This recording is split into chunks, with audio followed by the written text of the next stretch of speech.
ആദ്യം തന്നെ ഒരു പഞ്ചസാര പാനി ഉണ്ടാക്കണം. ഇതാ 3 ടീസ്പൂൺ പഞ്ചസാര ഇട്ടു. അതിൽ നമുക്ക് ഇന്നൊരു ഗുലാബ് ജാം ഉണ്ടാക്കാം. 4 സ്ലൈസ് ബ്രെഡ് എടുത്തിട്ടുണ്ട്. ആ ബ്രെഡ് നമുക്ക് മിക്സിയിൽ പൊട്ടിച്ചിടണം. പിച്ച് ഇടണം മിക്സി.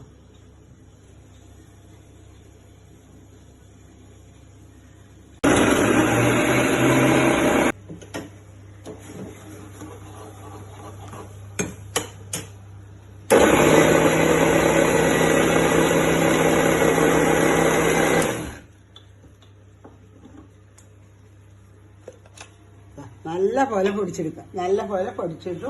അതിനുശേഷം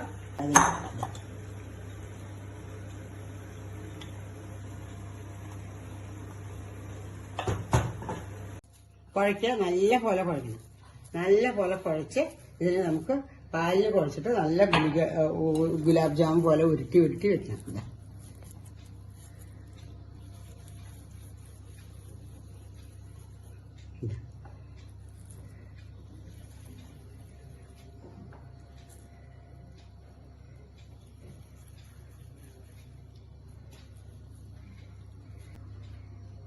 പഞ്ചസാര പാനി ശരിയായി. ഇതാണ് പഞ്ചസാര പാനി. കടായി അടുപ്പിൽ വയ്ക്കാം. തീ കത്തിച്ചു. ഇനി എനിക്കിത് ഫ്രൈ ചെയ്തെടുക്കണം.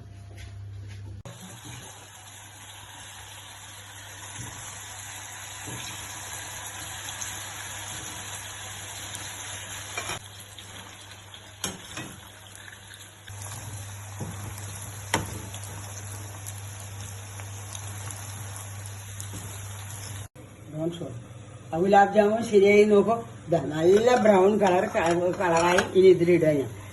ഞാൻ പഞ്ചസാര സിറപ്പ് ഉണ്ടാക്കി അതിലിട്ടു.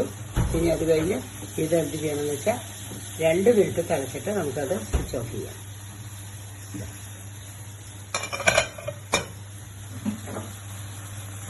എന്ത് ഭംഗിയെ കാണാൻ നോക്കും. നല്ല ഗുലാബ് ജാമുമായി 1 മിനിറ്റ് കൊണ്ട് നമുക്ക് ഒരു ചെലവുമില്ലാതെ ബ്രെഡ് സ്ലൈസ് കൊണ്ട് മാത്രം 4 ബ്രെഡ് സ്ലൈസ് കൊണ്ടാണ് ഞാൻ ഉണ്ടാക്കിയത്. വളരെ ടേസ്റ്റി ആയിട്ടുള്ള ഗുലാബ് ജാമാണ്. തിന്ന് നോക്കും.